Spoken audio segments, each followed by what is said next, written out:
චක්කවාලේසු අත්‍රා ගච්ඡන්තු දේවතා සද්ධම්මං මුනි රාජස්ස සුනන්තු සග්ග මොක්ඛදං ධම්ම ශ්‍රවණ කාලෝ අයං බදන්තා ධම්ම ශ්‍රවණ කාලෝ අයං බදන්තා ධම්ම ශ්‍රවණ කාලෝ අයං බදන්තා නමෝ තස්ස භගවතෝ අරහතෝ සම්මා සම්බුද්දස්ස නමෝ තස්ස භගවතෝ අරහතෝ සම්මා සම්බුද්දස්ස නමෝ තස්ස භගවතෝ අරහතෝ සම්මා සම්බුද්දස්ස. හැම දිනාටම තෙරුවන් සරණ ප්‍රාර්ථනා කරනවා. අදත් ඔබේ ජීවිතයට ධර්මයේ එකතු කරගන්න ධර්ම ශ්‍රවණයට සූදානම් වෙන දවස. බණ ඇසීම කියන්නේ නිවන් දොරටුවක්. කෙනෙකුට ධර්මය අවබෝධ කරගන්න, ජීවිතේ අඩුපාඩු සකස් කරගන්න, අධර්මයෙන් මිදිලා ධර්මයේ කරා යන්න, කෙනෙකුට මිත්‍යා දෘෂ්ටියෙන් මිදිලා සම්මා දිට්ඨිය කරා යන්න, ජීවිතේ ධර්මානුකූලව සකස් කරගන්න උපකාර වෙන වැදගත්ම කාරණයක් තමයි සද්ධර්ම ශ්‍රවණය. බුදුරජාණන් වහන්සේ ධර්මාවබෝධයේ පිණිස බාහිරින් ලැබිය යුතු අංග දෙකක් පෙන්නනවා. ඒ තමයි කල්යාණ මිත්‍ර සේවනයයි සද්ධර්ම ශ්‍රවණයයි. කෙනෙකුට කල්යාණ මිත්‍රයන්ගෙන් පිරිසිදු ධර්මය අහන්න ලැබුණොත්, කල්යාණ මිත්‍රයන්ගෙන් සද්ධර්මයේ ශ්‍රවණය කරන්න ලැබුණොත්, අන්න ඒ කෙනාට ජීවිතයේ අඩුපාඩු සකස් කරගෙන ධර්මයේ කරා ධර්මාවබෝධයේ කරා යන්න පුළුවන්කම තියෙනවා. පින්වතුනි, අද අපි විමසලා බලන්නේ අපේ හිතේ මේ දීර්ඝ සංසාර ගමනක් තුල ඉපදෙමින් මැරෙමින් මේ සංසාරික සත්වයා ගමන් කරන්නේ මේ හිත තුල තියෙන ලෝභ, ද්වේෂ, මෝහ කියන අකුසල මූලයන් නිසා. මේ අකුසල් වල ස්වභාවය දීර්ඝ සංසාර ගමනක් තුල සකස් වෙච්ච අකුසල්. අපි කාගෙත් හිතවල අනුසේ ධර්ම හැටියට, ආශ්‍රව ධර්ම හැටියට දීර්ඝ සංසාර ගමනක් තුල මේ හිතේ කෙලෙස් දිගින් දිගට සකස් වෙවි ආපු අකුසල් ගොඩක් තියෙනවා. කෙනෙක් මරණයට පත් වෙලා කොහේ ඉපදුනත්, මේ සත්වයන් උපදින තල 31කින් කෙනෙක් සතර අපායකට වැටුනත්, මනුස්ස ලෝකෙට වැටුනත්, දිව්‍ය ලෝකෙක ඉපදුනත්, රූපී බ්‍රහ්ම තලයක ඉපදුනත්, අරූපාවචර බ්‍රහ්ම ලෝකෙක ඉපදුනත්, මේ කෙලෙස් සහිත කෙනා ඒ කෙලෙස් එක්කම තමයි උපත කරා යන්නේ. කෙලෙස් නිසායි සත්වයන් උපදින්නේ. අවිද්‍යාවත් තණ්හාවත් නිසායි මේ සසර බැඳි පැටලි දිගින් දිගට ඉපදෙමින් මැරෙමින් සංසාරේ ගමන් කරන්න. ඒ නිසා බුදුරජාණන් වහන්සේ මේ කෙලෙසුන්ගේ මිදීම පිණිස, මේ කෙලෙස් ප්‍රහාණය පිණිස තාම ක්‍රමානුකූල වැඩපිළිවෙලක් පෙන්වලා දෙනවා. අද අපි විමසලා බලන්න සූදානම් වෙන්නේ අංගුත්තර නිකායට අයිති සූත්‍ර දේශනාවක් ඇසුරෙන් ඔබේ ජීවිතයේ කොහොමද මේ තරහව, ද්වේෂය, වෛරය, පලිගැනීම, අරමුණු එක්ක ගැටෙන ස්වභාවය යටපත් කරගන්න. ඒවේ ආදීනව කොහොමද? අපි තරහෙන්, ද්වේෂයෙන්, වෛරයෙන් යම් තීරණයක් ගත්තොත් ඒකේ ප්‍රතිඵල අපි කරා එන්නේ කොහොමද? බුදුරජාණන් වහන්සේ අංගුත්තර නිකායේ කෝදන සූත්‍රය තුල මේ කෝදන සූත්‍රය අයිති සත්තක නිපාතයට. සත්තක නිපාතය කියන්නේ කරුණු 7 බැගින් වදාළ දේශනා ඇතුළත් කොටසට කියන සත්තක නිපාතය. මේ සත්තක නිපාතයට අයිති කෝදන සූත්‍ර, ක්‍රෝධය, තරහව, වෛරය මුල් කරගෙන තමන්ටෙහි ආදීන විපාක ලැබෙන ආකාරයයි බුදුරජාණන් වහන්සේ කෝදන සූත්‍රයේදී දේශනා කරලා තියෙන්නේ. බුදුරජාණන් වහන්සේ දා වැඩ සිටියේ සවැත් නුවර ජේතවනාරාමයේ. අනාථපිණ්ඩික සිටුතුමා ඉදි කරලා බුදුරජාණන් වහන්සේට පූජා කරපු සවැත් නුවර ජේතවනාරාමේ බුදුරජාණන් වහන්සේ වැඩ ඉන්නේ නැද්දි ධම්සභා මණ්ඩපේ බොහෝ පිරිසක් එකතු වෙලා හිටිය බණහන්. ඒ අතර භික්ෂුණී, උපාසක උපාසිකා සිව්වණක් ශ්‍රාවකයෝම. බුදුරජාණන් වහන්සේ මේ සියලු දෙනා අමතලා, මහණෙනි, හොඳට අහන්න සුනාත ධාරේත්, මේ ධර්මයේ හොඳට අහලා ධාරණය කරගන්න. බුදුරජාණන් වහන්සේ කෝදන සූත්‍ර දේශනා කරා.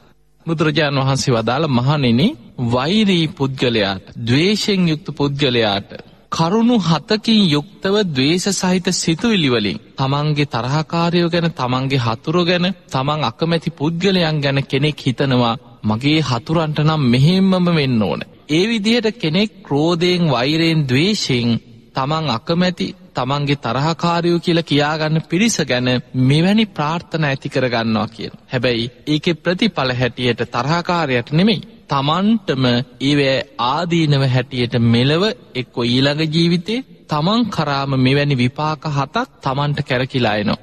බුදුරජාණන් වහන්සේ පෙන්නනවා හරියට යකඩයක හටගන්න මලකඩ යකඩයක් විනාශ කරනවා වගේ අනුන් ගැන තරහෙන් ද්වේෂයෙන් වෛරයෙන් ඉන්න පුද්ගලයා විනාශේ Tamanටම ලං කරගන්නවා. දැන් බලන්න යකඩයක මලකඩ හටගන්නවා. එතකොට යකඩය තුලින්ම තමයි යකඩේ විනාශ වෙන මල හටගන්නේ. ඒ යකඩෙම මල නිසාම විනාශ වෙලා යකඩේ කාදමනවා. බුදුරජාණන් වහන්සේ වදාලා ඒ වගේ කෙනෙක්ගේ හිතේ තව කෙනෙක් ගැන වෛරසිතක් ඇති වෙනවා. ඒ වෛරසිත ඇති වුණාට පස්සේ හිතනවා මේ මිනිස්සු නැති කරන්න ඕන. මේ මිනිස්සුන්ට මේ විදිහට වේවා. ඔය විදිහට අර තරහකාරයා ගැන තරහෙන් ද්වේෂයෙන් වෛරයෙන් අනුන්ගේ විනාශය කැමති වෙනවා. ඔවුන්ගේ අයහපත ප්‍රාර්ථනා කරනවා. ඔවුන්ගේ විනාශය කැමති වෙලා ඒ ගැන සිහින දකිනවා. හීනෙන් දකින්නෙත් තරහකාරයෝ හිඟා කනවා. තරහකාරයෝ අසරණ වෙනවා. මහපාරට ඇදිලා වැටෙනවා. ගෙවල් දොරවල් විනාශ වෙනවා. එක්කෝ නඩුහබ කියලා හිරේ යනවා. ඒව ගැනම ප්‍රාර්ථනා කර ඉන්නවා. හැබැයි එහෙම අනුන්ට ද්වේෂ කරන්න, වෛර කරන්න, අනුන්ගේ විනාශය ප්‍රාර්ථනා කරන කෙනා ඒකේ ප්‍රතිඵලයේ හැටියට තමන් කරාම දිට්ඨ ධම්ම වේදනීය වශයෙන් විනාශය තමන්ටම කැරකිලා එනවා. බලන්න බුදුරජාන් වහන්සේ කරුණු 7ක් මේ කෝදන සූත්‍රෙ පෙන්නනවා. පළවෙනි කාරණේ තමයි බුදුරජාන් වහන්සේ වදාළ මහණෙනි කෙනෙක් තමන්ගේ තරහකාරයෝ ගැන තමන්ගේ හතුරු ගැන මෙන්න මේ විදිහට හිතනවා. මේ මිනිස්සු මුන් දුර්වර්ණ වෙන්න ඕනේ. අවලස්සන වෙන්න ඕනේ. කැතවයන් අන්නේ විදිහට හිතනවලු. ඒ කියන්නේ තමන්ගේ තරහකාරයා ලස්සනට ඉන්නවා දකින්න කැමති නැහැ. ලස්සනට ඇඳලා පැළඳලා ජීවත් වෙනවා දකින්න කැමති නැහැ. බොහොම ලස්සන වර්ණවත් ශරීරයක් ඇතු. කවුරු හරි කියනවා නම් අනේ අරයා හරිය ලස්සනයි කියලා. අන්න ඒ කෙනා තමන්ගේ තරහකාරයෙක් නම් ඒක දරා ගන්න බෑ. ඒක දරාගන්න බැරිකම නිසාම හැම වෙලෙම ප්‍රාර්ථනා කරන්නේ තරහකාරය අවලස්සන වෙන්න කියලා. සමාජ මිනිස්සු අතර පිරිසක් අතර ඒ කෙනා අවලස්සන පුද්ගලයෙක් හැටියට, දුර්වර්ණ කෙනෙක් හැටියට, කැත කෙනෙක් හැටියට, විරූපී කෙනෙක් හැටියට මිනිස්සු අතර ඉන්නවා දකින්නයි කියනවා කැමති. අන්න තරහ සිතක් ඇති වුණාට පස්සේ ඇති වෙන දේ. දැන් ඔබම සමාජයේ ගොඩ නගා ගන්නවනේ මේ අය මගේ තරහකාරයෝ, මේ හතුරු කියලා ඒ පුද්ගලයන් ගැන වෙනම වෙන් කරලා තියාගන්න. එතකොට ඒ හතුරු කියාගත්ත අය, තරහකාරයෝ කියාගත්ත අය, Tamanට අකමැති පුද්ගලයෝ සමාජයේ ලස්සනට ඇඳලා පැළඳලා ඔවුන් බොහොම ලස්සනට සතුටින් ජීවත් වෙනවා දකින්න කැමති නෑ කියන. ඒ කැමති නැති නිසාම Taman ප්‍රාර්ථනා කරන්නේ මේ මිනිස්සු, මේ හතුරු, මේ තරහකාරයෝ අවලස්සනම වෙයන්, කැතවයන්, මේ අය නම් දුර්වර්ණ වෙන්න ඕන කියලා ඒ විදිහට හිතා ඉන්නවා කියන. ඒකේ ප්‍රතිඵලය හැටියට බුදුරජාන් වහන්සේ වදාළ මහණෙනි කෙනෙක් ගැන ද්වේෂයෙන්, වෛරයෙන් අනුන්ගේ අවලස්සන ප්‍රාර්ථනා කරන කෙනා ඒකේ විපාකයක් හැටියට තමන්ම මිනිස්සු අතර අවලස්සන පුද්ගලයෙක් බවට පත් වෙනවා කියනවා. තමන්ගෙම තියෙන ලස්සන වර්ණවත් භාවයේ, තමන්ගේ තියෙන පෙනුම නැති වෙලා මිනිස්සුන්ට තමන් හැම වෙලේම ද්වේෂයෙන් කිපිච්ච පුද්ගලයෙක් හැටියට පේන්න ගන්නවා කියන. දැන් බලන්න මිනිස්සු කියනවා අර තරහෙන් වෛරෙන් ඉන්න පුද්ගලයෝ දිහා බලලා සමහරු කියනවා බලාපංකෝ මූණේ ලේ පොදක් තියනවද කියලා. ඇයි සමහර වෙලාවට කොච්චර ලස්සනට ඇඳලා පැළඳලා හිටියත් මොන විදිහ ආලේපන ගල්වගෙන සමාජයේ කැපිලා පේන්න උත්සාහ කරත් ද්වේෂයෙන් තරහෙන් ඉන්න පුද්ගලයාගේ මූණ දිහා බලපු ගමන්, ඇස් දෙක දිහා බලපු ගමන් ඒ මූණෙන් පේනවා හිතේ තියෙන වෛරය කොච්චරද කියලා. ඒ නිසාම කොච්චර ඇඳලා පැළඳලා ලස්සනට ඉඳගෙන අනුන්ගේ අයහපත ප්‍රාර්ථනා කර තරහකාරයන්ට මෙසේ වේවා කී හිටියත් ඒ තරහෙන් ඉන්න පුද්ගලයාමයි මිනිස්සුන්ට පේන්නේ මූණේ ලේ පොදක් නැති, හැම වෙලේම තරහෙන් වෛරයෙන් ද්වේෂයෙන් ඉන්න පුද්ගලයෙක් හැටියට. ඔහුම සමාජයේ ඒ විදිහේ මිනිස්සු අතර නින්දාවට පත් වෙනවා කියනවා. දැන් බලන්න බොහොම ලස්සන සිදුවීමක් තියෙනවා මේ වෛරය නිසා සසර අරගෙන යන අකුසල් වල හැටි. ඔබ දන්නවා මේ බුද්ධ ශාසනයේ වැඩ හිටියා අනුරුද්ධ මහරහතන් වහන්සේ, දිවස්ලාභීන්ගෙන් අග්‍රයි. අනුරුද්ධ මහරහතන් වහන්සේට නැගණියක් හිටියා, Tamanට නංගි කෙනෙක්. හැබැයි ඇඟ පුරාම කුෂ්ඨයක්. මේ කුෂ්ඨයට බෙහෙත් කරනවා ප්‍රතිකාර කරනවා, ඉන්න වෛද්‍යවරු හම්බෙන්න යනවා. කොච්චර බෙහෙත් කරත් වෛද්‍යවරු කියනවා මේ බෙහෙතට නම් හොඳ වෙන්න ඕනේ, මේක තමයි තියෙන හොඳම බෙහෙත, ඔය ලෙඩේට මෙන්න මේ බෙහෙත තමයි හරියන්නේ. හැබැයි මොන බෙහෙත කරත් මොන විදිහට ඒ බෙහෙත් ප්‍රතිකාර ගත්තත් ලෙඩේ එහෙම්මමයි, ලෙඩේ සනීප වෙන්නේ. මේ අනුරුද්ධ මහරහතන් වහන්සේගේ නැගණිය අවුරුදු ගාණක් තිස්සේ ගෙයින් එළියටවත් එන්න බැරුව අර කුෂ්ඨ රෝගය නිසා ඇඟ පුරාම ඔතාගෙන පොරෝගෙන ගෙදර හැංගිලා හිටියේ. දවසක් අනුරුද්ධ මහරහතන් වහන්සේ තමන්ගේ උපන් ගමට වැඩම කරපු දවසක නිවසට වැඩියා. උන්වහන්සේ නිවසට වැඩම කරාට පස්සේ අනික් ඥාතීන් නෑදෑයෝ ඉදිරියට ඇවිල්ලා උන්වහන්සේට වන්දනාමාන කරා. අනුරුද්ධ මහරහතන් වහන්සේ අහනවා කෝ නැගණිය? අන්නේ වෙලේ කියනවා නැගණිය ගේ ඇතුළට වෙලා ඉන්නවා. අර පුංචි කාලේ ඉඳන් තිබ්බ කුෂ්ඨ රෝගේ දැන් එන්න වැඩි කියනවා. ඒ නිසා එළියට ඒ ගන්නත් බෑ. ඒ නිසා ගේ ඇතුලේ හැංගිලා ඉන්නේ කියලා. එදා අනුරුද්ධ මහරහතන් වහන්සේ උන්වහන්සේ වැඩම කරලා රාත්‍රී භාවනා කරලා සමාපත්තියෙන් වැඩ ඉන්නකොට උන්වහන්සේ විමසලා බැලුවා දිවසින් ඇයි මගේ නංගිට මේ වගේ කොච්චර ප්‍රතිකාර කරත් මේ කුෂ්ඨ රෝගේ සනීප වෙන්නේ නැත්තේ? මොකද්ද මේකට හේතුව? මේක පෙර අකුසලයක්ද කියලා බැලුවා. උන්වහන්සේ දිවසින් පෙර ජීවිතය ගැන විමසුවා. අනුරුද්ධ මහරහතන් වහන්සේ දකිනවා තමන්ගේ නැගණිය පෙර එක්තරා ආත්මයක රජ බිසවක් වෙලා ඉපදිලා හිටපු කෙනෙක්. ඒ කාලේ බොහොම ලස්සන රාජ බිසවක්. ඒ රජුරුවන්ගේ අන්තපුරේ තවත් බිසෝවරු කීප දෙනෙක් හිටියා. තවත් ලස්සන කාන්තාවෝ හිටියා. දැන් අනිත් බිසෝවරු තමන්ට වඩා ලස්සන බිසෝවරු ගැන රජුරුවන්ගේ හිතේයි. රජුරුව වැඩිපුර ඒ අයට සලකයි. අන්න ඒ වගේ ඉරිසියාවක් හිතේ ඇති වුණා අනික් බිසෝවරුන්ගේ රූපය ගැන. දැන් බලන්න තව කෙනෙක්ගේ ලස්සනටනේ දැන් මේ ඊර්ෂ්‍යා කරන්නේ. ඊර්ෂ්‍යාවේ ඊළඟ ප්‍රතිඵලය තමයි පලිගන්න හිතනවා, වෛර කරනවා. ඒ වෙලේ අනෙක් බිසෝවරුන්ගේ ලස්සන දැකලා ඊර්ෂ්‍යා කරපු මේ බිසෝ මොකද කරේ? විස සහිත කොළ වර්ග, ගෙඩි වර්ග හොයාගෙන ඇවිල්ලා ඒවා අඹරලා අනික් බිසෝවරු නිදාගන්න යහනාවල් වල, ඇඳුම් වල, රෙදි වල මේවා තවරලා තිබ්බා. අර විස සහිත කොළ වර්ග, ගෙඩි වර්ගවල මේ ඉස්ම තැවරුණාට පස්සේ ඒ අයගේ ඇඟ කහන්න ගත්තා. තුවාල හටගත්තා. මුළු ශරීරම වන වුණා. බොහෝ බිසෝවරුන්ගේ ශරීරවල කුෂ්ඨ රෝග තුවාල ඇවිල්ලා ඇඟේ හැම වන වෙලා අර තිබ්බ ලස්සන නැති වෙලා ගියා. මෙන්න මේක තමයි පෙර සසරේ කරලා තියෙන අකුසලෙ. එතකොට තව කෙනෙක්ගේ ලස්සන ඉවසන්න බැරුව තමන්ට වඩා ලස්සන රූපයක් ඇති කෙනෙක් දැක්කහම ඊර්ෂ්‍යාව උපදිනවා. අන්නේ ඊර්ෂ්‍යාවේ ප්‍රතිඵලයක් හැටියට එදා රැස් කරගත් අකුසලේ තමයි ආත්ම ගානක් අපායේ ඉපදිලා පැහුණා. අපායේ දුක් විඳලා ඉපදුනා. උපෝපං ආත්මවල මනුස්ස ලෝකේ ඉපදුනා නම් දිගින් දිගටම කුෂ්ඨ රෝගී. අර ශරීරේ මුළු දුර්වර්ණ වෙලා මුළු ඇඟ හැම ඔක්කොම තුවාල වෙලා විරූපී ශරීරයක් ඇතුව තමයි උපදින්නේ. අර පෙර කරපු අකුසල විපාකෙට තමන්ගේ රූපේ තුලම විරූපී භාවයක් මතුවෙනවා. අනුරුද්ධ මහරහතන් වහන්සේ භාවනා කළ බැලුවා මේ අකුසලේ දැන් ගොඩක් ගෙවිලාද? දැන් ගෙවිගෙන යන කාලේ බොහෝ අකුසල් ගෙවලා මේ ජීවිතෙත් දැන් අකුසලේ ටිකක් ගෙවෙනවා. මේ අකුසලෙන් මිදෙන්න නම් මොන වගේ පිනක්ද කරන්න පුළුවන්? උන්වහන්සේ විමසලා බලනකොට දැක්කා තමන්ගෙම ශරීරේ ලස්සන කරගන්න ආසාවෙන් එකතු කරපු ආභරණ ටික විකුණලා ඒ මුදලින් බුද්ධ ප්‍රමුඛ සංඝයා උදෙසා කුටියක් හදලා ගෙයක් හදලා සංඝ සතු කරලා ඒ කුටිය පූජා කරොත් සංඝාවාසයක් ඒ පිනෙන් මේ අකුසලේ යටපත් කරගන්න පුළුවන්. ඒ වෙලේ මේ නැගණියට ගිහිල්ලා කියනවා අනුරුද්ධ මහරහතන් වහන්සේ, නැගණිය ඔබ පෙර සසරේ රැස් කරපු අකුසල විපාකයක් නිසායි මෙවැනි කුෂ්ඨ රෝගයක් ඔබට ඇති වුනේ. ඒ අකුසලේ යටපත් කරගෙන පිනක් බලවත් කරගන්න නම් ඔබම ඔබේ ශරීරය ලස්සන කරගන්න ආසාවෙන් රැස් කරගත්ත ඔබේ ආභරණ ටික විකුණලා ඒ මුදලින් සංඝයා උදෙසා කුටියක් හදලා පූජා කරන්න කියෝ. දැන් බලන්න තමන් ඉතුරු කරගත්ත මුදල් ටිකකින් කුටියක් හදන්න කිව්වේ නෑ. සල්ලි තියෙන පවුලක් තමන්ට ගෙදර තියෙන සල්ලි වලින් ඉතුරු කරගත් දෙමව්පියන්ගේ දේපොළ වලින් ඉඩමක් විකුණලා හරි ඒවෙන් නෙමෙයි කුටියක් හදන්න කිව්වේ. තමන්ම තමන්ගේ ශරීරය ලස්සන කරගන්න එකතු කරපු ආභරණ පළඳින්නේ මොකටද? කෙනෙක් ලස්සන වෙන්න, සමාජෙ කැපිලා පේන්න, තමන්ගේ රූපේත් ගැන අන් අයට අවධානය යොමු කරගන්න. එතකොට තමන්ගේම ලස්සන ඇති කරගන්න ආසාවෙන් එකතු කරපු යම් ආභරණ ටිකක් ඇත්නම් ඒ ටික විකුණන්න. දැන් ඒක අතහරින්න වෙන්නේ අකමැත්තෙන්. ඒ දේ විකුණලා ඒ ලැබෙන මුදලින් කුටියක් කරලා සංඝ සතු කරලා පූජා කරන්න කිව්වා. අන්න අර රැස් කරගත් අකුසලේ ගෙවා ගන්න උපක්‍රමයක් තමන්ගේ නැගණියට අනුරුද්ධ මහරහතන් වහන්සේ කියලා දුන්නා. මේක පිළිගත්ත නිසාම තමන් බොහෝම ආසාවෙන් රැස් කරගෙන හිටපු ආභරණ ටික විකුණා. ඒවා විකුණපු දවසේ මේ තුවාලේ ධනගතිය වේදනාව නැති වුණා කියලා. ඊළඟට කුටියක් සකස් කරන්න පටන් ගත්තා. ටිකෙන් ටික කුටිය බැඳගෙන යනකොට රෝගේ සුවපත් වෙගෙන ගියා. කුටිය හදලා අවසන් වෙලා සංඝ සතු කරලා පූජා කරන දවසේ තමන්ගේ රෝගේ සුවපත් වෙලා එදා තමයි කියනවා ගෙයින් එළියට ආපු දවස. අවුරුදු ගාණක් තිස්සේ ගේ ඇතුලේ හැංගිලා හිටි මිනිස්සුන්ට මෝන දෙන්න බැරුව.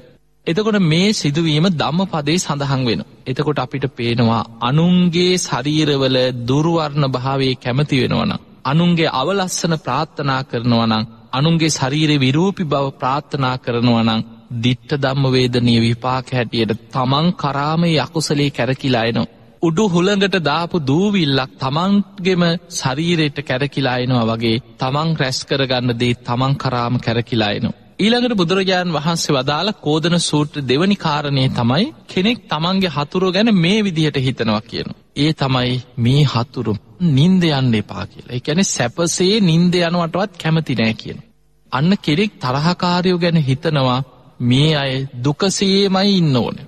දැන් සමහරු කතා කරන කෙනා ඕන්ට නින්ද යනවද? අන්න එහෙම කියලා අහනවා. ඒ කියන්නේ තමන්ගේ තරහකාරයෝ සැපසේ නිදා ගන්නවා දකින්න කැමති නැහැ. ඒ නිසා හිතනවා මේ අයට නම් සැප නින්දක් නොලැබේවා කියලා තරහකාරයෝ ගැන හිතෙන් හිතනවා කියනවා. හිතෙන් ප්‍රාර්ථනා කරනවා. ඒකේ විපාක හැටියට තමන්ටම නින්ද යන්නේ නැහැ. දැන් බලන්න අනුන්ට වෛර කරන්න පටන් ගත්තට පස්සේ තරහකාරයෝ ගැන කිප්පිලා ද්වේෂයෙන් වෛරයෙන් තරහෙන් අනුන්ගේ නින්දට බැනබැනා ඉන්න පුද්ගලයාට මොකද වෙන්නේ? ඔහුට නින්ද යන්න දැන් බලන්න තරහ ඇවිස්සීලා ද්වේෂයෙන් වෛරයෙන් ඇඳට ගියහම සමහරට ඇඳේ එහා පැත්තට පෙරලෙනවා මෙහාට පෙරලෙනවා නින්ද යන්නේ බනිනවා තරහකාරයන්ට බනිනවා නින්ද යාගෙන එනකොට බය වෙනවා ගැස්සෙනවා දත් මිටි කාගෙන නැගිටිනවා කපාට නැගිටිනවා මාව මරණෝ කියාගෙන නැගිටිනවා ආයි වතුර එකක් බීලා නිදා ගන්නවා. ඇයි නිදා ගන්න ගියාම අර හිතේ තියෙන ද්වේෂය වෛරය තරහව නිසා හිත ඇවිස්සීලා තියෙන.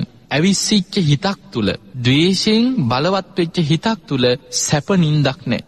එතකොට නිදාගන්න ගිහිල්ලා හිතන්නේ අනුන්ගේ අයහපත. මේ තරහකාරයන්ට නම් නින්දක් ලැබෙන්න එපා කියකේ තරහකාරයන්ට වෛර කරනවා.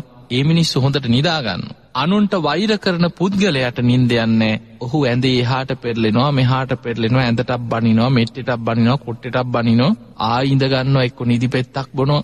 දැන් බලන්න නිදාගන්න ගිහිල්ලා කොච්චර විඳවනවද? දැන් විඳවලා තියෙන්නේ අන්තිමට අනුන්ට වෛර කරන පුද්ගලයා මිසක් තමන්ගේ තරහකාරයෝ නෙමෙයි. මේ මිනිස්සුන්ට හොදට නින්ද යනවා. ඒ අනුන්ට වෛර කර තරහකාරයෝ ගැන අයහපත ප්‍රාර්ථනා කරන පුද්ගලයාටම දිට්ඨ ධම්ම වේදනීය විපාකයක් හැටියට ඔහුට සැප නින්දක් නැහැ කියනවා. අන්න බලන්න අනුන්ට වෛර කරාට පස්සේ ඒකේ ආදීනව හැටියට තමන් කරාමයි කියනවා කැරකිලා එන්නේ. ඊළඟට බුදුරජාණන් වහන්සේ වදාළ මහණෙනි කෙනෙක් තමන්ගේ හතුරු ගැන මේ විදිහට ප්‍රාර්ථනා කරනවා. මගේ හතුරන්ට මේ පුද්ගලයන්ට නම් මේ තියෙන ධන සම්පත් නැත්තටම නැති වෙයන් කියලා. ඒ කියන්නේ ඒ අය පොහොසත් වෙලා ඉන්නව දකින්න කැමති නෑ කියන. සල්ලි භාගේ අතේ තියෙනවා යාන වාහන නැතුව සැපසේ ජීවත් වෙනවා දකින්න කැමති නෑ. ඒ නිසා ඔවුන්ගේ ධනය විනාශ වේවා කියලාම ප්‍රාර්ථනා කරනවා කියන.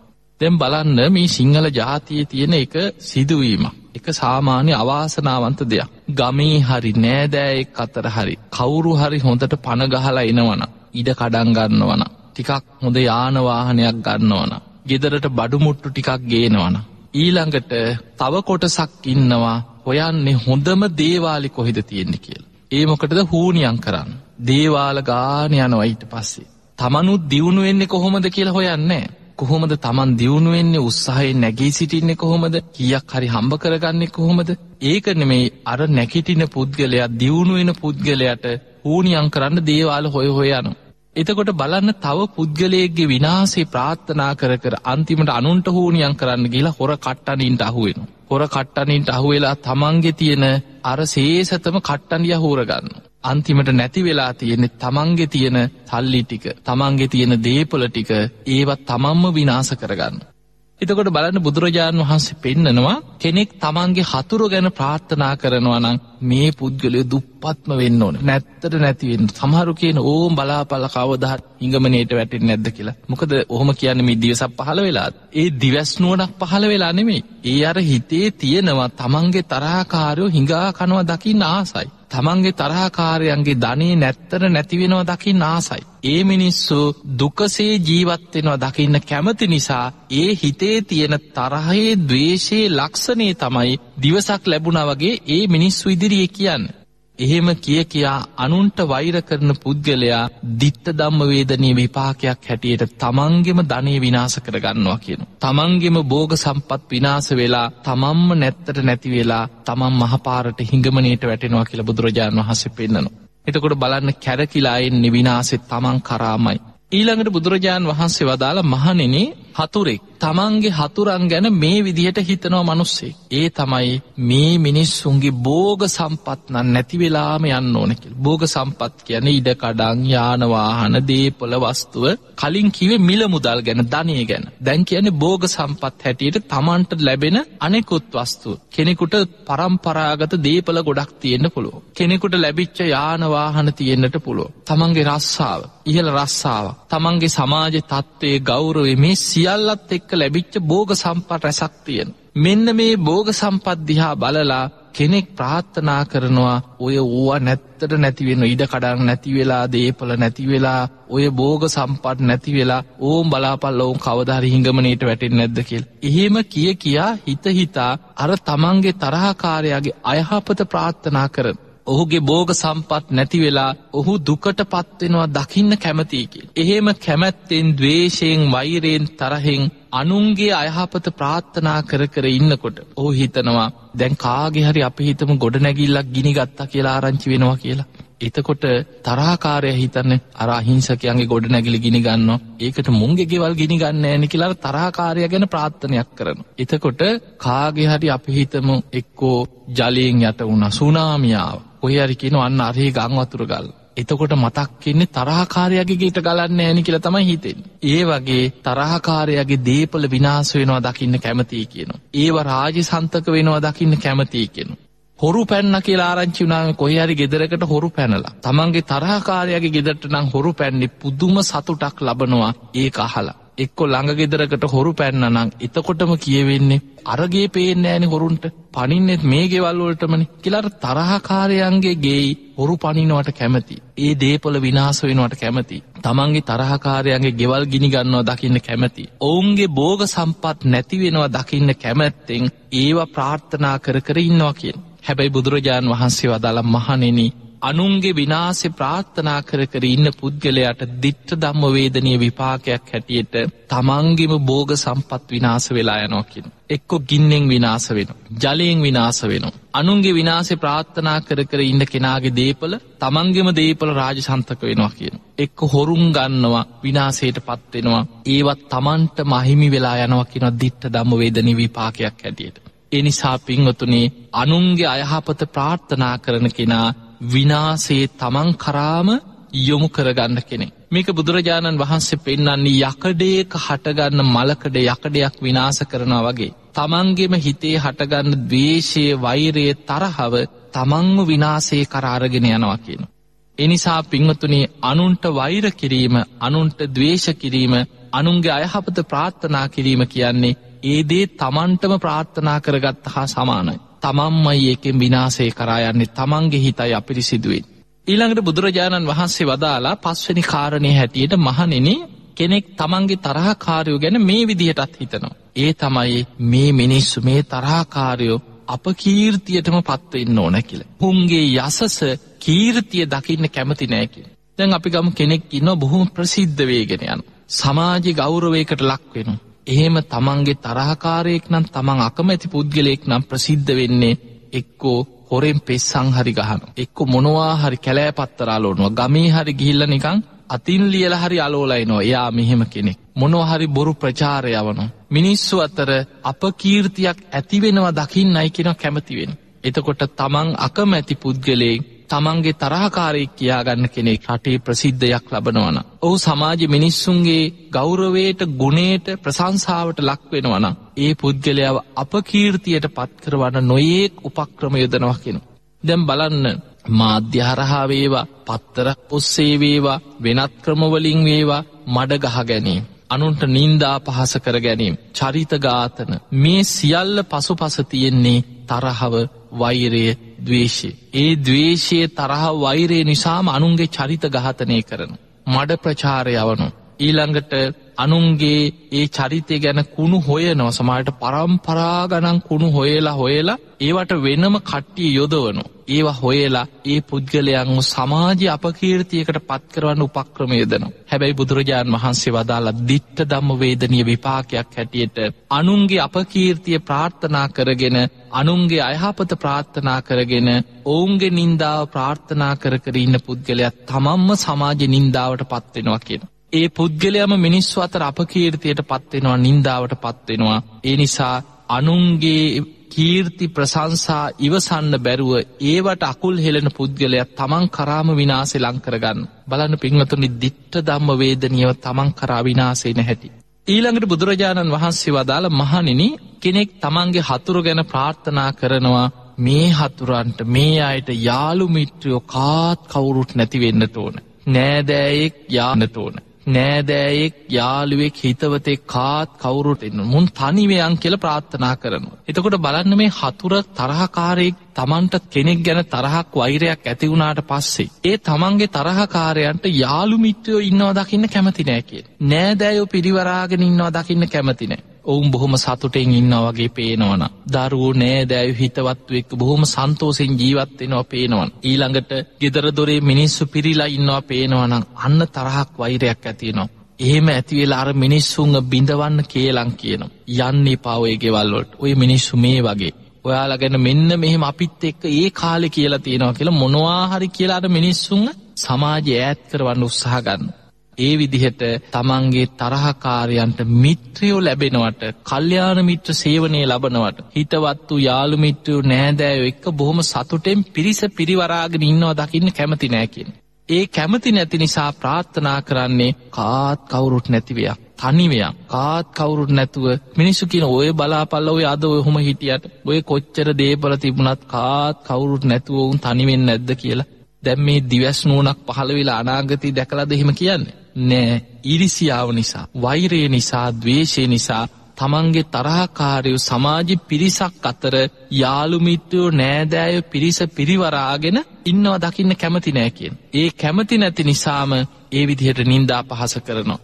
ඊළඟට බුදුරජාණන් වහන්සේ වදාළ මහණෙනි, ඒ විතරක් නෙමෙයි. කෙනෙක් තමන්ගේ තරහකාරයෝ ගැන හිතනවා මේ පිරිස මැරිලා සුගතිය උපදිනවට කැමතිත් නෑ කියන. තමන්ගේ තරහකාරයා ගැන ප්‍රාර්ථනා කරනවා මුන්නම් අපායෙමයි යන්න ඕන කියලා. මැරුණා කියලා ආරංචි වුණත් හිතන්නේ අපායෙම යන්න ඕන. නිරේම ඇති.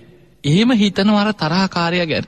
මෙලව ඉන්නකම් පුළුවන් තරම් තරහව, වෛරයේ, ද්වේෂයෙන් පලිගන්න උපක්‍රම යොදලා, අඩුගානේ බොරු පෙස්සන් ගහලා, ඊළඟට නින්දා පහස කරලා, බොරු ඇන්ට්‍රි දාලා මොනවා හරි කර කර සමහරුන්ව පලිගන්න නොයෙක් උපක්‍රම ජීවිත කාලේ මේක තමයි. සමහරු ඉන්න උදේ නැගිටපු ඉලේ ඉඳන් හවස් වෙනකන් නින්දට යනකම්ම සැලසුම් කර කර ඉන්නේ හතුරන්ගෙන් පලිගන්න. වෙන කිසිම දෙයක් නෑ. උදේ ඉඳන් සැලසුම ඒක තමයි. දවසේ රස්සාවට යනවා වගේ ඇවිදින්නේ ඒකට. ගෙවල් ගානේ යනවා. හම්බෙන මිනිස්සුන්ට කියා අර තරහකාරයන්ගෙන් පලිගන්න උපක්‍රම යොදවේදා ඒකම තමයි ජීවිතේ. නිදාගන්න ගිහිල්ලා නින්දෙදි තරහකාරයටම දත් මිටි කකා තමයි හීනෙන් දකින්නෙත් එය.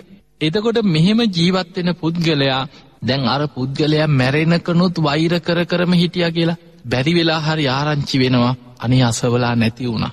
දැන් මිනිස්සු කියනවානේ අන්න අර පුද්ගලයා නැති වුණා. හදිසියෙ නැති වෙලා අර මිනිස්සයා මරණයටපත් වෙලා. එතකොට හිතනවා මුන් අපායෙම යන්න ඕන කියලා තරහකාරයාගේ පරලොව ගැනත් හිතනවලු.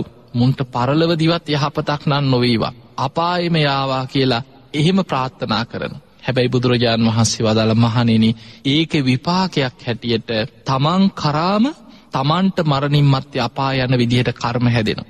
එතකොට බලන්න, අනුන්ගේ විනාශය ප්‍රාර්ථනා කරගෙන අනුන්ගේ අපාය ප්‍රාර්ථනා කරන කෙනාට තමන්ටම අපායට පාර කැපෙනවා. ඒ නිසා පින්වතුනි, ද්වේෂය, වෛරය, තරහව කියන්නේ තමන්ම විනාශයේ කරාරගෙන යන.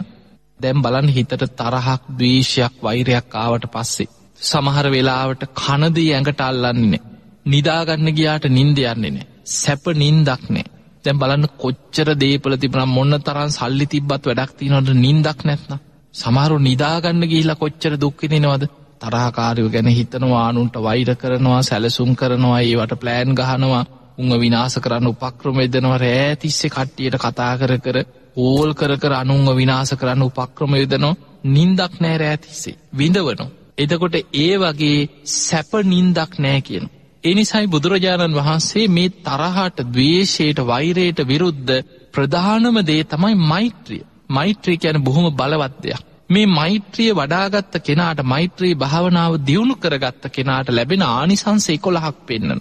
මේ ආනිසංස 11න් 10ක්ම දිට්ඨ ධම්ම වේදනීය. මෙලොවම ලබන්න පුළුවන් ආනිසංස.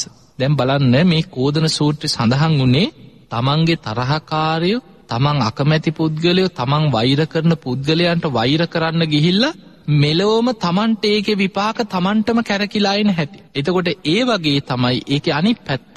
කෙනෙක් මේ ජීවිතේ මෛත්‍රිය පුරුදු කරනවා නම්, කරුණා මුදිතාව පුරුදු කරනවා නම්, මෛත්‍රී සිතක් වඩනවා නම් මෙලොවම තමන්ට ආනිසංස 10ක්ම ලැබෙනවා. ඒකේ පළවෙනි එක තමයි බුදුරජාණන් වහන්සේ වදාළ මහණෙනි, මෛත්‍රී වඩන කෙනා සුඛං සූපති, සැපසේම නින්දට යනවා කිය. එයාගේ හිත තරහෙන් ද්වේෂෙන් ඇවිස්සීලා නැහැ. හිත කලබල නැහැ. හිත බොහොම සංසිඳිලා තියෙන. එයා හැම වෙලේම නිදාගන්න ගියා සියලු සත්වයෝ සුවපත් වේවා. අනේ කාටවත් කරදරයක් හිංසාවක් නොවේවා. එයා හැම වෙලාවෙම මෛත්‍රී සිතක්මයි හිතේ තියෙන. ඒ නිසා හිත සංසිඳිලා නිදාගන්න ගිය ගමන් සැපසේම නින්දට වැටෙනවා. ඇයි හිතේ ප්‍රශ්න නැහැ, හිත කලබල නැහැ, හිත ද්වේෂයෙන් පිරීලා නැහැ. සැප නින්දක් ලැබෙන. ඒ විතරක් නෙමෙයි සුඛම් පටිබුඤ්ජති. සැපසේ අවදි වෙනවා. දැන් බලන්න තරහෙන් ද්වේෂයෙන් වෛරයෙන් නිදාගත්තාම සැප නින්දක් නැහැනේ ඔහුට. ඒ සැප නින්දක් නැති නිසා උදේ නැගිටින්න ගියාම මුළු ඇඟම රිදෙනවා. හරියට ගහලා ගෙනහලා අතෑරියා වගේ. ඇඳෙන් නැගිටින්න බෑ. ඇඟපත රිදෙනවා. බොහොම අමාරුවෙන් තමයි ඇඳේ එහාට පෙරලිලා මෙහාට පෙරලිලා අමාරුවෙන් නැගිට ගන්න. නැගිට්ටට පස්සේ කලන්තේ වගේ ගහලා අතෑරියා වගේ. ඇයි සැප නින්දක් නැහැ. ඒ නිසා උදේ අවදි වෙනකොට සුඛම් පටිබුඤ්ජති, සැපසේ අවදිවීමක් ඔහුට ලැබෙන්නේ නැහැ. ඔහු දුකසේම තමයි අවදි වෙන්නේ. හැබැයි මෛත්‍රී භාවනා වඩන කෙනා, සැපසේ නිදාගන්න කෙනා, සංසිඳිච්ච හිතක් ඇති කෙනා, මෛත්‍රී සිතෙන් නින්දට වැටිච්ච කෙනා ප්‍රබෝධමත්ව අවදි වෙනවා. එයාට නැගිටිනකොට ඇඟපත රිදෙන්නේ නැහැ. බොහොම ප්‍රබෝධමත් දවසක්. උදේ නැගිටින වෙලාවේ සිතුවිලිවලම තියෙන්නේ හැම දිනාටම යහපතක් වේවා, සුවපත් වේවා. අද දවස පුරාම මෛත්‍රී සිතුවිලි මං හිතනවා. අද දවස තුල මට මුණ ගැහෙන මගේ හතුරෝ මිතුරෝ නෑයෝ නොනෑයෝ කවුරු මට මුණ ගැහුණත් ඒ හැමෝටම යහපතක් වේවා. ඒ වගේ බොහොම යහපත් සිතකින් ප්‍රබෝධමත් මනසකින් ඔහු අවදි වෙන්නේ. එහෙම අවදි වෙන කෙනාට දවසම පිරිච්ච ජීවිතයක්, බොහොම සතුටෙන් ඉන්නේ. එතකොට එහෙම පුද්ගලයාට ප්‍රබෝධමත් අවදිවීමක් තියෙනවා. බුදුරජාණන් වහන්සේ වදාළ මහණෙනි, නින්ද තුල කොච්චර විඳවනවද කියන්නේ. තරහින් ද්වේෂයෙන් වෛරයෙන් ඉන්න කෙනා හැම වෙලාවෙම හීනෙනුත් බය වෙනවා. නින්දෙනුත් දත් මිටි කනවා. නින්දෙනුත් කෑ ගහනවා. හැබැයි මෛත්‍රී සිත වඩන කෙනා න පාපකං සුපිනම් පස්සති, පෞකාර හීන දකින්නේ නැහැ කියන. මේ හීනත් එක්ක අපේ හිතේ තියෙන ද්වේෂය, වෛරය, තරහව හීනත් එක්ක අපිව මහ විශාල භයානක අනතුරු වලට ලක් කරනවා නින්දේ. දැන් බලන්න සමහරු තනියෙන් නිදාගන්න බයයි. ඇයි? හීනෙන් බය වෙනවා. බෙල්ල මිරි කන්නාවා කියයි, කකුල් දෙකෙන් ඇද්දා කියයි, හීනෙන් ඇවිල්ලා පිහියෙන් අයින්නවා කියයි, හීනෙන් ඇවිල්ලා බෙල්ල හිර කරනවා කියයි, ඇඟ උඩ නගිනවා කියයි. එතකොට සමහරුන්ට නිදාගන්න ගියාම මුළු ඇඟම හිර කරා වගේ තේරෙනවා. එක්කෝ අමනුෂ්‍ය ඇවිල්ලා ඇඟ හිර කරගෙන ඉන්නවා කියනවා, කකුල් දෙකෙන් අදිනවා කියනවා, බෙල්ල මිරි කරනවා කියනවා. මේ වගේ හීනෙන් බය වෙන්නේ, කෑ ගහන්නේ, විලාප දෙනවා. සමහරු එකපාරට නිදාගෙන ඉඳලා බය වෙලා දාඩිය දාගෙන නැගිටිනවා. මේ වගේ හීන තුල, නින්ද තුල විඳවන්නේ මෛත්‍රී සිතක් නැතිකම නිසා. බුදුරජාණන් වහන්සේ වදාළ මහණෙනි, හොඳට මෛත්‍රී භාවනාව වඩන කෙනා, සංසිඳිච්ච හිතක් ඇති කරගත්ත කෙනා, එයාට න පාපකං සුපිනම් පස්සති, පෞකාර හීන දකින්නේ. එයා බොහෝම සැපසේ මෛත්‍රී සිතෙන්ම නින්දට යනවා, ප්‍රබෝධමත් අවදි වෙනවා. හොඳ ගැඹුරු සැප නින්දක් එයාට ලැබෙනවා. ඒ නින්ද එයාට සැපයක්. ඒ නින්දේ සැපය එයා විඳිනවා ජීවිතේ. හැබැයි හිත ඇවිස්සිච්ච කෙනා, තරහෙන් වෛරයෙන් ඉන්න කෙනා, ඔහු නිදාගන්න ගියත් හිතන්නේ අදත් මට අර එහෙම වෙයිද? අදත් නින්ද නැති වෙයිද? අදත් හීනෙන් බය වෙයිද? සමහරු රෑ 1-2 වෙනකන් ඇඳේ එහාට පෙරලෙනවා මෙහාට පෙරලෙනවා, නින්ද යන්නේ. ඒ නින්ද යන්නේ නැති නිසාම නින්දට වෛද්‍යවරු හොයා යනවා. එක්කෝ නින්දා ගන්න උපක්‍රම යොදනවා. සමහරලාවට නිදිපෙති බොනවා. එක පෙත්ත මදි, සමහරලාට නිදිපෙති වැඩි වෙලාම නින්දෙන් මැරෙන අයත් ඉන්නවා. එතකොට අපිට පේනවා ජීවිතේ මේ නින්ද කියන එක කෙනෙකුට මේ තරහව, ද්වේෂය, වෛරය නිසාම තමන්ගෙන් ඈත් වෙලා යන දෙයක්. ඒ නිසා පින්වතුනි, කොච්චර සල්ලි තිබුණත්, කෝටි ගණන් ධනෙ තිබ්බත් සැප නින්දක් නැත්නම් ජීවිතේ වැඩක් තියනවද? ඒ නිසා අපි මිනිස්සු කියමනට කියන කොච්චර සල්ලි තිබ්බත් වැඩක් තියනවද නින්ද යන්නේ නැත්නම් කියලා. ඒ නිසා නින්ද කියන එක ජීවිතේ අවශ්‍ය දෙයක්. ඒක මෙලව කෙනෙකුට ලැබෙන සැපයක්. ඒ සැපේ ලබන්න නම් මෛත්‍රී සිතක් ඇති කරගන්න. ඊළඟට බුදුරජාණන් වහන්සේ වදාළ මෛත්‍රිය වඩන්න මිනිස්සු අතර එයා මනුස්සානම් පියෝ හෝති, මිනිස්යන්ට ප්‍රියයි කියනවා. මිනිස්සු යාගේ ගුණ කියනවා. දැන් බලන්න සමහරු ඉන්නවා කතා කරන්නත් ආසයි. මුණ ගැහුණත් වචනයක් කතා කරත් හිත සංසිඳෙනවා. දැක්ක තැන කොහොමද තෙරුවන් සරණයි එක්ක දීර්ඝායුෂ ලැබේවා. දැන් අපි ආයුබෝවන් කියන්නේ මොකද? කෙනෙකුට දීර්ඝායුෂ ලැබේවා, යහපතක්ම වේවා, බොහෝම හොඳයි කියලා කෙනෙක් කතා කරත් වචනෙන් පවා හිත සංසිඳෙනවා. එතකොට එහෙම පුද්ගලයෝ පාරක දැක්කත් අපි බලෙන් හරි කතා කරනවා. ඈතින් එනවා දැක්කොත් ඒ පැත්තට යනවා. ගිහිලා කොහොමද කොහෙද යන්නේ කියලා බොහොම සතුටෙන් කතා කරනවා. කෙනෙක් මුණ ගැහුණත් කියන අසවල හම්බුණා, බොහෝම දෙයක් හොඳ දෙයක්, අනේ කතා කරත් හිත සංසිඳෙනවා කියලා. ඇයි ඒ පුද්ගලයා පුරාම මෛත්‍රිය වචන තුල, ක්‍රියාව තුල, හදවතේ තියෙන මෛත්‍රිය මිනිස්සුන්ට දැනෙනවා. ඒ නිසා මිනිස්සු කැමති එහෙම පුද්ගලයෙක් ඇසුරු කරන්න. හැබැයි සමහර පුද්ගලයෝ ඉන්නවා තරහෙන්, වෛරයෙන්, ද්වේෂයෙන් වචනයක් කතා කරත් ඉන්නේ ඇඟේ එල්ලෙන්න. hina වුණත් ඇයි මොකද උඹ කියලා ඇඟට එන චරිත ඉන්නවා. hina වෙන්නත් බයයි. එහෙම පුද්ගලයෙක් පාරෙන් එනව දැක්කොත් මිනිස්සු පාරේ අනිත් පැත්තට හරි පැනලා එක්ක දැක්කේ නෑ වගේ හැංගෙනවා. කතා කරන්නෙත් බයයි. එතකොට මෙහෙම පුද්ගලයෙක් දැක්කත් මිනිස්සු කියන්නේ බලාපන්ලක මූණේ තියෙන තරහව. එතකොට පේනවා කොච්චර හොඳට ඇඳලා පැළඳලා හිටියත් මේ ද්වේෂයේ, වෛරයේ, තරහවත් එක්ක ඔහු සමාජයේ මිනිස්සුන්ගෙන්ම අප්‍රසාදයට පත්වෙච්ච පුද්ගලෙක්. මිනිස්සු අතරින්ම නින්දාවට පත් වෙලා යනවා. එයා මිනිස්සුන්ට ප්‍රිය කෙනෙක් නෙමෙයි. ඒ නිසා මිනිස්යන්ට ප්‍රිය වෙන්න. ඒ විතරක් නෙවෙයි, නොපෙනෙන අය, දේවතා රක්කාන්ති දෙවියන් එයාව රකින්නවා. දෙවියන්ටත් ප්‍රියයි. අමනුෂ්‍යානම් පියෝති, අමනුෂ්‍ය අතරත් එයා ප්‍රියයි.